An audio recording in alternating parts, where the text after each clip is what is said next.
Et salut à tous, bienvenue à Vancouver. Salut à tous et bienvenue à Calgary. Et salut à tous, bienvenue à Banff. Salut. Me voici dans le territoire du Nord-Ouest. Bienvenue à Montréal. Je suis à Edmonton, la capitale de l'Alberta. Ça fait genre même pas 2 minutes que je viens d'arriver à Ottawa. Je suis à Québec, je suis donc bien arrivé à Boston. Je viens juste d'arriver à CRM. Je suis dans le campus de l'université de Harvard. Je vous emmène cette fois-ci à Philadelphie. Voilà, je vous emmène visiter Washington. Salut à tous et bienvenue au Texas. Ah oui, je sais, je vais aller à New York. Alors, est-ce que le quartier du Bronx est dangereux? Vous arrivez donc hier à midi à l'aéroport de Cancun et je viens tout juste d'arriver à Mérida. Enfin arrivé à Uxmal. Alors, je pars donc sur une nouvelle destination qui s'appelle Playa del Carmen. Donc cette fois-ci, je suis à Tulum, toujours au Mexique.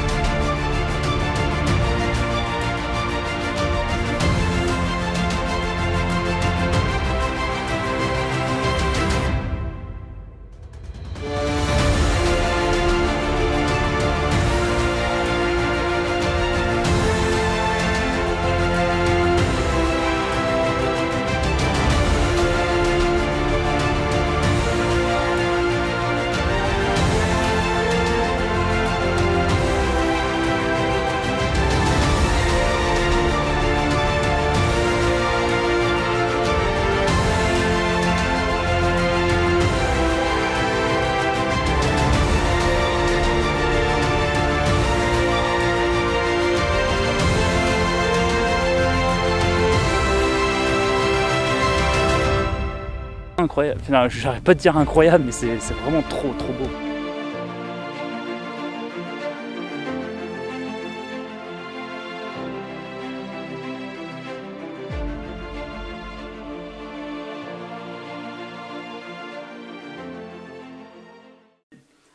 Ah là là, il s'en est passé des choses en 2019.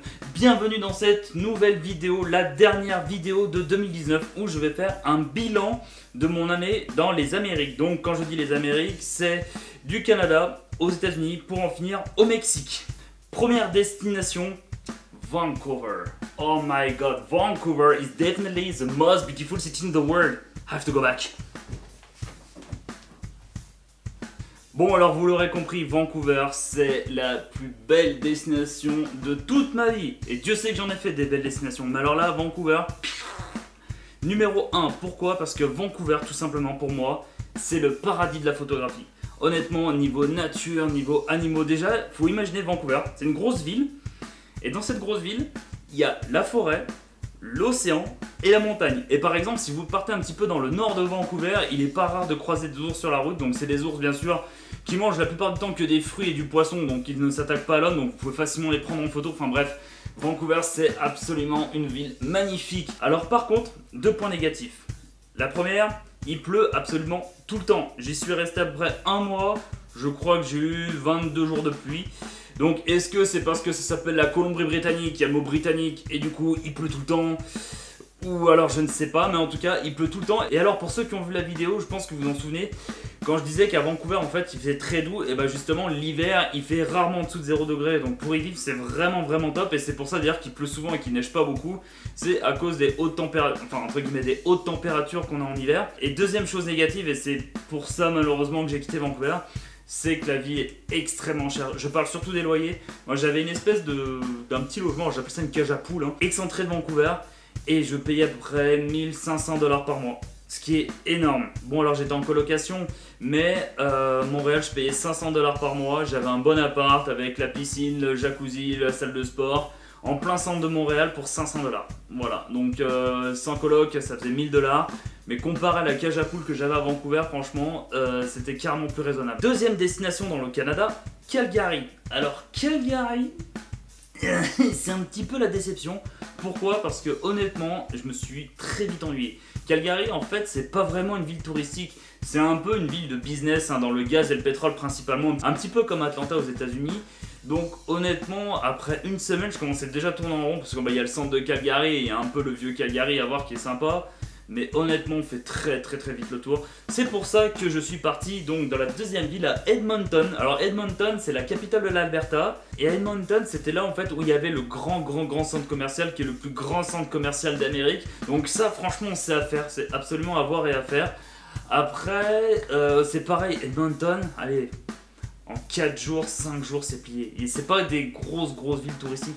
C'est pour ça qu'ensuite, je suis parti à Fort Smith, dans le territoire du Nord-Ouest. Donc c'est le territoire qui est au-dessus de l'Alberta. Alors là, en fait, pourquoi je suis allé là-bas? Tout simplement, je voulais aller dans les endroits les plus reculés du Canada. Et effectivement, c'était très reculé, il n'y avait pas grand chose à prendre en photo ni en vidéo. Et c'était la fois où il faisait super froid, où j'avais un moins 53 degrés. Donc honnêtement, j'ai pas fait beaucoup de photos et de vidéos. Mais franchement, il y avait une très bonne ambiance. Et ça, vraiment, j'ai adoré. Ensuite, on quitte les territoires du Nord-Ouest pour aller à... Tac, Montréal. Alors c'est là où je suis resté le plus longtemps à Montréal. Je suis resté 8 mois à Montréal. Et donc c'est là où j'ai mon travail, où j'avais une petite routine. Donc Montréal, honnêtement, réellement, j'aime beaucoup. C'est une bonne ville, honnêtement. Il y a le vieux Montréal qui est vraiment très beau. Et alors surtout, ce que j'aime le plus à Montréal, c'est surtout l'été. Il y a énormément de festivals, de petits events le soir, etc. Enfin franchement, c'est une ville, honnêtement, l'été, c'est à faire. Bon, alors l'hiver, il y a beaucoup de patinage à faire, hein. Il y a moins d'activités forcément. Par contre, il y a tous les matchs de hockey sur glace. Si vous êtes au Canada, le hockey sur glace, c'est indispensable. C'est même pas recommandé, c'est indispensable. Il y a vraiment une ambiance de fou. Enfin franchement, j'adore. Et alors, je voulais revenir sur un événement que j'ai adoré à Montréal. C'est le Heavy Montréal, où j'en avais fait une vidéo. Et le Heavy Montréal en personne a repartagé la vidéo sur Twitter et sur Facebook. Au final, c'est ma vidéo la plus vue de ma chaîne. Je crois que j'ai à peu près 5600 vues, ce qui est pour ma chaîne énorme, hein. J'ai que 555 abonnés. Je fais une moyenne de 200-400 vues par vidéo. Là, d'un coup, j'ai eu 5500 vues, enfin 5006, je sais plus. Bref, là, franchement, le Heavy Montréal, merci beaucoup. Quand vous voulez, on refait une autre vidéo, sauf en 2020, parce que malheureusement, il n'y aura pas de Heavy Montréal en 2020. Après Montréal, forcément, passage obligatoire, la ville de Québec. Alors, j'y suis allé une fois en hiver et une fois en été. Vous vous rappelez la vidéo d'ailleurs avec notre cher ami Kepengo. J'y suis allé 2 fois parce que Québec, honnêtement, c'est une ville que j'adore. J'adore surtout le vieux Québec. Et alors, j'en avais parlé à Kepengo et il est d'accord avec moi. Le vieux Québec, ça me rappelle énormément le vieux Lyon. Alors s'il y a des gens qui connaissent le vieux Lyon et le vieux Québec, faites-moi la comparaison. Mais normalement, d'après nous deux, ça se ressemble énormément. Donc ça, franchement, j'ai adoré le vieux Québec. C'est super beau. Donc ça, c'était pour la province du Québec. Et ensuite, pour finir, je suis allé à Ottawa. Ottawa, où j'avais fait une petite vidéo d'ailleurs assez sympathique. Alors Ottawa, par contre, honnêtement, allez, en prenant votre temps, en une journée, c'est fini.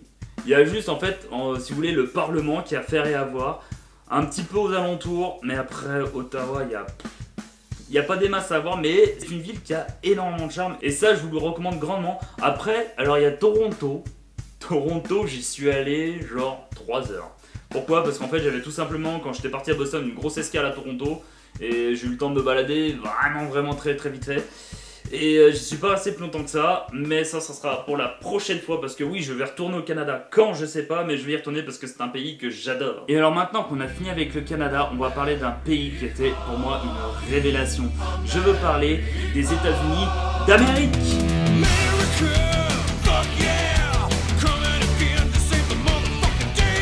Alors honnêtement, depuis que je suis gamin, j'adore la culture américaine. Je sais pas pourquoi. J'ai toujours un peu, vous savez, les clichés, un peu les muscle cars, les burgers, un peu les paysages qu'on retrouve facilement dans les films, etc. C'est un pays, je sais pas pourquoi, depuis que je suis gamin, et alors j'y suis jamais allé, hein, mais c'était un pays qui m'a toujours fait fantasmer. Et j'ai enfin réalisé ce fantasme la première fois en allant à Boston. Boston, alors je sais pas si c'est parce que c'était la première fois que j'étais aux États-Unis, j'avais des étoiles de partout dans les yeux, mais Boston, c'est une ville que j'ai énormément aimée.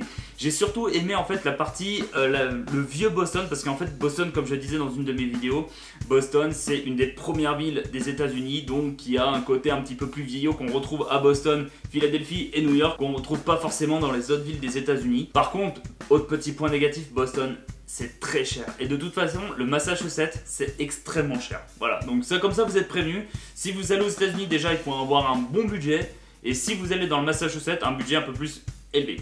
Après Boston, descendons à New York. Alors, New York, c'était... Honnêtement, au début, je pensais que c'était une ville qui était surcotée. Tout le monde disait, ouais, New York, c'est trop bien. Moi, je pensais que les gens faisaient trop. Et ben, pas du tout. New York, c'était une ville pareille que j'ai adoré. En fait, c'est simple, quand vous baladez dans New York, vous avez l'impression d'être dans un film. Honnêtement, quand, je sais pas, par exemple, Grande Gare Centrale, moi je pensais tout de suite à Madagascar ou aux Avengers. Je me baladais dans le Central Park comme on voit dans la plupart des films. Enfin, franchement, New York, il y a une sensation un petit peu particulière et franchement, j'adorais. Rien que les matins, quand je prenais mon café à Central Park, oh là là, ça me manque tellement. Donc voilà, New York, c'est pareil, c'est absolument à faire et à voir. Et si jamais vous avez le budget, le tour en hélico. Moi, ça m'avait coûté à peu près 150 $. Donc franchement, 150 $, ça à peu près 140 € pour 40 minutes d'hélicoptère. Pour New York, c'est pas excessif. C'est un petit peu cher, mais pour New York où c'est extrêmement cher, franchement, le tour en hélicoptère, c'est abordable. Après New York, toujours dans l'Est américain, on descend à Philadelphie. Philadelphie, je connaissais cette ville juste pour une chose, Rocky. Je ne connaissais rien d'autre de Philadelphie et avec mon travail j'ai eu l'occasion d'aller à Philadelphie, donc je me suis dit bah écoute pourquoi pas, on va aller à Philadelphie hein. Donc je suis descendu à Philadelphie, j'ai pu visiter tout ce que vous avez pu voir dans ma vidéo. D'ailleurs si vous n'avez pas vu les anciennes vidéos, je vous invite à les regarder, hein, elles sont faites pour ça. Honnêtement c'était une bonne surprise Philadelphie, franchement si vous avez l'occasion d'y aller. De toute manière Boston, New York, Philadelphie, en train ça se fait. Et donc pour en revenir à Boston, alors je pars un petit peu de vous dans le désordre, donc c'est un petit peu le bazar cette vidéo, je suis désolé. Boston honnêtement, en 5 jours ça se fait. New York une bonne grosse semaine.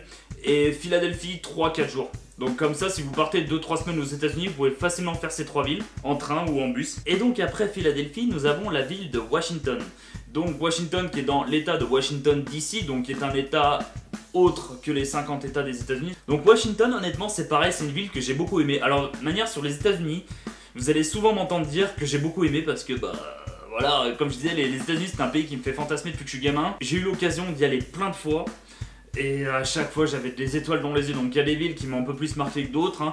Mais Washington c'est pareil, j'ai beaucoup aimé. Alors chose que j'ai oublié de préciser dans ma vidéo sur Washington, c'est pas une déception mais je m'attendais à mieux entre guillemets. Vous savez la fameuse Maison Blanche, l'icône américaine, là où il y a le fameux Donald Trump. Et en fait honnêtement quand je me suis retrouvé face à la Maison Blanche, et j'ai pas trouvé ça fou. Comparé à l'Elysée qui est énorme, les Américains on dit toujours ouais les Américains ils voient la vie en grand, ils voient tous les trucs en gros, la Maison Blanche, je trouvais ça assez pas fétiche quand même, mais petit, voilà c'était le ressenti que j'ai eu.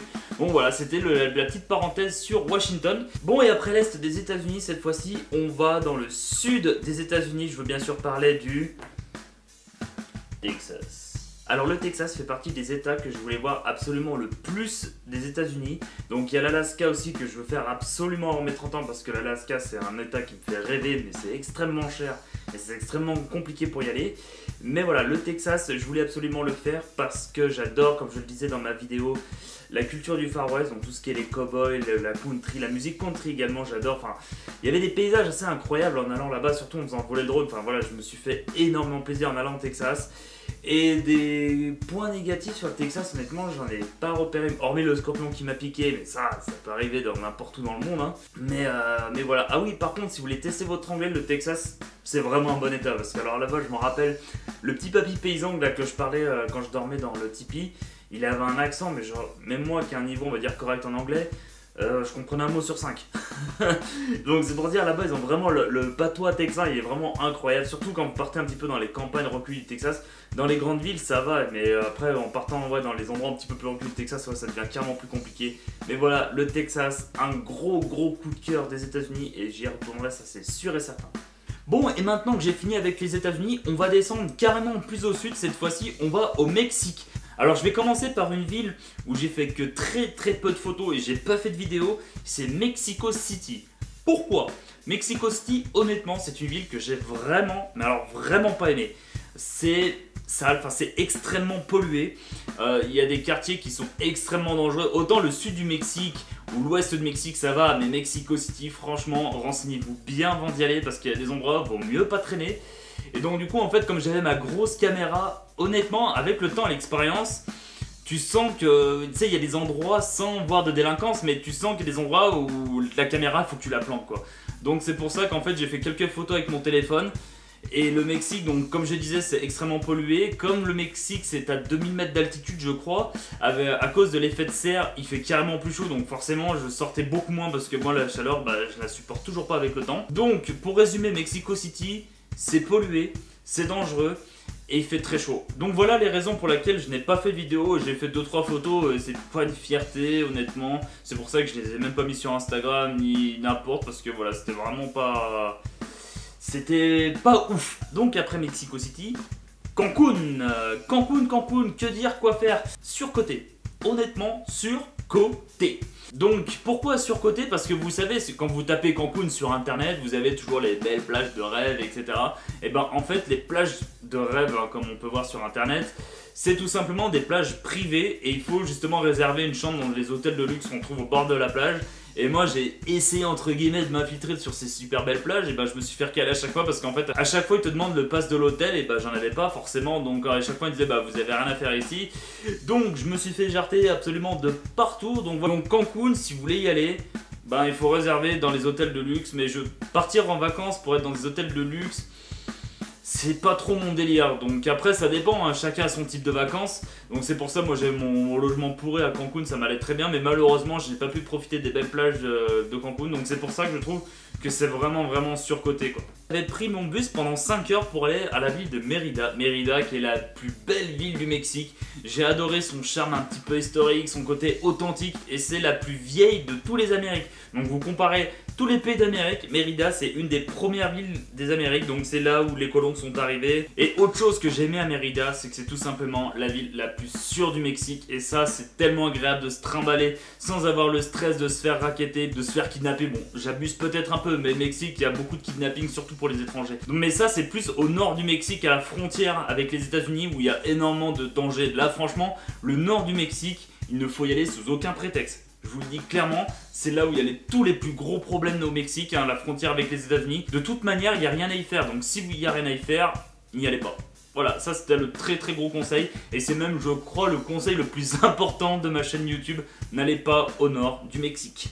Donc après Mérida, je suis allé cette fois-ci à Playa del Carmen. Alors Playa del Carmen, honnêtement pour les plages, là j'ai aimé. Là c'était vraiment des plages absolument splendides, absolument magnifiques. Je sais pas si vous vous rappelez, Playa del Carmen, la ville que je trouvais bizarre parce que par moments je me baladais et c'était tout abandonné. Enfin c'était vraiment, c'est une bonne ville, hein, j'ai beaucoup aimé, mais par moments j'avoue c'était quand même bizarre de se retrouver seul dans une grosse ville au Mexique. Le soir ça bouge, il y a les bars, les discothèques, enfin franchement là ça bougeait carrément plus et ça franchement j'ai vachement aimé. Playa del Carmen, je trouve que c'est sous-coté parce qu'on parle souvent de Cancun, hein, mais franchement si un jour vous allez au Mexique, Cancun vous faites 2-3 jours l'histoire de dire que vous avez fait Cancun et après descendez direct à Playa del Carmen, 2 heures de bus, 3 € et quelques le ticket. Franchement allez-y à Playa del Carmen, c'est une très bonne découverte. Et pour finir ce voyage au Mexique, la ville de Tulum. Donc Tulum, j'avais visité le fameux site Maya. Et après je m'étais un petit peu baladé dans le centre-ville, mais honnêtement Tulum, il n'y a pas grand chose à faire. Honnêtement, Tulum en résumé, il y a juste le vestige Maya qui est à faire, qui est à voir, qui est vraiment très bien, hein. Mais voilà, sinon il n'y a pas grand chose d'autre à faire à Tulum. Et je voulais revenir sur un dernier petit détail qui a sa très grande importance. Les Américains, ils adorent les Français. Quand vous dites que vous venez de France, tout de suite, ils sont « Waouh, c'est trop cool la France, on adore forcément Paris, hein !» Ça fait partie des clichés. Mais voilà, ils disent qu'ils adorent la France. Et il y a un truc aussi que les Américains aiment beaucoup, c'est quand les Français parlent anglais avec l'accent français. Ils trouvent que c'est une touche un petit peu exotique. Je pense que c'est un peu comme nous, les Français, je pense qu'on aime bien quand une Espagnole parle français parce qu'elle roule les R, du coup ça fait un petit côté un petit peu plus exotique. Et ben voilà, les Américains, ils adorent les Français quand ils parlent anglais parce qu'ils ont cette petit accent qui trouve ça vraiment... À un moment donné, on m'a vraiment dit le mot sexy quand même. Voilà, j'en ai fait le tour avec 2019, vous avez vu, c'est une année très chargée. Comme je le disais, si jamais vous voulez revoir les vidéos, et ben ça sera tout dans la description. Comme d'habitude, vous pouvez me suivre sur Instagram, il y a Twitter aussi, j'en parle pas souvent, mais je suis sur Twitter. Bon, je retweet plus de conneries qu'autre chose, mais si vous voulez me suivre sur Twitter, vous êtes les bienvenus. Donc cette vidéo, c'était la dernière de 2019. Moi, je vous retrouve en 2020, où je vais commencer par faire une vidéo un petit peu des changements qu'il y aura sur la chaîne, parce que oui, il y aura du changement. Quant à moi, je vous souhaite une très bonne fin d'année, passez un bon réveillon. Et comme d'habitude, portez-vous bien et on se voit l'année prochaine. C'était Flo, salut!